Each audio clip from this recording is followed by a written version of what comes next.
It was meant to be nothing more than a trivial annual curiosity, one of those fleeting pop culture digests destined to sate momentary public fascination before receding into ephemera. But when the 2024 edition of the Maclean's magazine Celebrity Popularity Poll declared Meghan Markle the single most disliked figure among its census of global entertainers, politicians, and public personas, it catalyzed something far more seismic than mere tabloid titillation. Instead, the resounding verdict of disfavor detonated a soul-sundering reckoning for the Duchess of Sussex, one that left her reeling in disconsolate anguish while raising haunting suspicions about her very future as a credible voice and advocate on the world stage. "She's just absolutely devastated, an inconsolable wreck to be honest," confided one of the very few sources able to liaise with the disgraced Duchess after the poll results disseminated across traditional and social media platforms. The moment she saw those dismal rankings, it triggered something apocalyptic in Meghan's psyche, the full realization that despite all her efforts towards positive rebranding and amplifying her humanitarian bona fides, she remains among the most reviled public figures in the Anglosphere. By midday, images of the once effervescent biracial icon turned pariah contorted in harrowing emotional anguish had already circumnavigated the globe, emblazoning the extent of her ruination across every media echelon. From footage of her being consoled by visibly shaken aides as she collapsed into monsoons of visceral lamentation, to a succession of blotchy, defeat-stricken mugshots etching the profound crestfallen erosion of her once luminous features, the day's visuals coalesced into an inescapable portrait of a woman utterly undone by societal rejection. Even without audio being officially released, the aesthetic alone imparted its own harrowing resonance. The former actress of such ebullient self-possession reduced to cowering in the fetal position, racked by cascading paroxysms of sorrow while desperately attempting to mask the disintegration of her own assured demeanor. It was a transfixing spectacle precisely because it felt so impossible to conceive until manifesting in raw, incontrovertible realness before a scandalized global audience. This was meant to be an era of reclamation, recasting her identity on the world stage as an empowered philanthropist speaking out against systemic inequities, continued the source, while Meghan remained sequestered from public view, likely for an indeterminate period while tending to the cataclysmic injuries upon her once lionized self-image. Instead, this ignominy confirms her place as little more than a polarizing fixture of mainstream derision, something she quite simply never fathomed manifesting to this degree. The distressing revelations only compounded from there, with outlet after outlet scrambling to deconstruct the seismic realities imparted by her abysmal standings in the polling data. In a year where socio-political flashpoints like the overturning of Roe v. Wade, accelerating climate change forecasts, and rising geopolitical tensions with rivals like China and Russia gripped the global zeitgeist, Meghan Markle had somehow emerged even more disliked than entrenched polarizing figures ranging from Donald Trump and Vladimir Putin to embattled crypto scammers and pop culture punching bags like Amber Heard. Almost immediately, the coverage trajectories divided into two competing truths, one recognizing Meghan's precipitous descent into full-blown cancellation and total alienation from the cultural mainstream, and another highlighting the raw injustice inherent in the mixed-race activist drawing the brunt of scorn surpassing even humanity's most reprehensible monsters.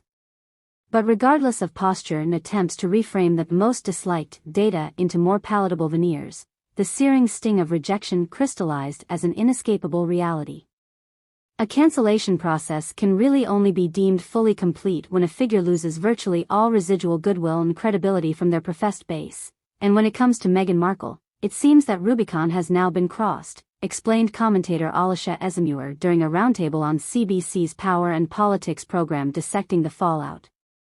"We're now seeing widespread examples of her seemingly unimpeachable politics of racial empowerment and progressive advocacy being openly disavowed and repudiated by the very demographics that once pledged their unconditional allegiance to her mission and moral standing." Indeed, the tsunami of backlash had proven unrelenting and unsparing in its scathing dismissals, largely devoid of the contextualized justifications and asterisks that public figures often enjoy when absorbing such reputational beatings. Beyond the trenchant, full-throated condemnations by predictable outlets of conservative-leaning commentary, Meghan found herself on the receiving end of blistering rebukes from quarters that had once championed her ascendancy through the royal ranks. Everyone from black feminist scholars to youth empowerment initiatives in the United Kingdom disavowed any continued associations with the Duchess, claiming her cultural currency had been hopelessly overdrawn by allegations of mistreatment towards royal staff, brazenly flaunting misappropriated ethnic identities, and erecting a brand of imperious entitlement that betrayed her ostensibly populist politics. Even her once fiercely loyal North American fan coalitions now seemed irrevocably splintered in the wake of being rated humanity's most reviled figure. This scale of cancellation doesn't normally happen by accident. For someone's reputation and public identity to hemorrhage this staggeringly indicates an exponential litany of transgressions and exhibitions of characterological decomposition, continued Ezemure before a panel of grim-faced commentators lining up to corroborate the assessments.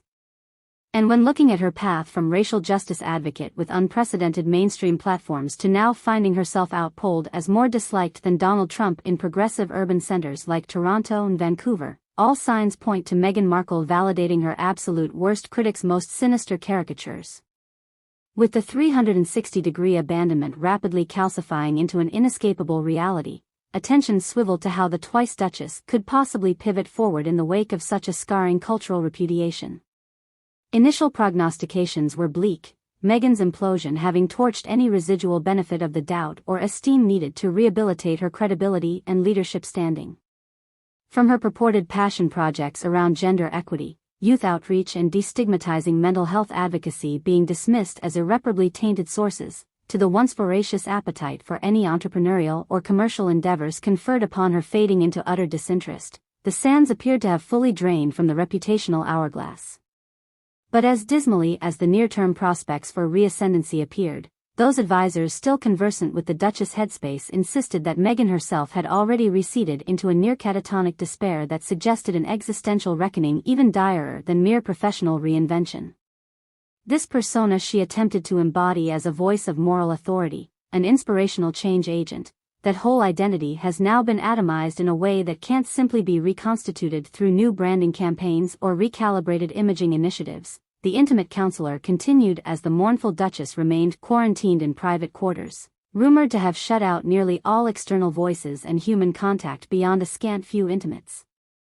In being rated the most disliked public figure on the planet, particularly by audiences she worked so diligently to uplift and empower, Meghan seems to be contending with a loss of self and soul-annihilating nihilism that can't be course-corrected or even comprehended, its full-scale ontological erasure, the complete dissolution of one's being and purpose on this earth.